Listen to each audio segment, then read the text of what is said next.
Bentley has unveiled its Bentayga V8 petrol model. The car will sit just below the W12 engine model. The new V8 engine is of 4.0-liter capacity and can produce a peak power of 550 HP and a peak torque of 770 Nm. It can propel the car from 0 to 100 kmph in just 4.5 seconds. The car has a top speed of 289.6 kmph.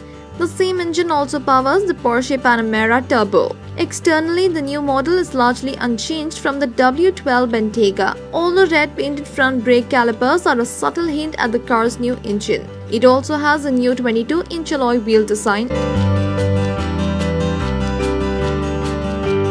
and the V8 gets altered front grille and tailpipe design.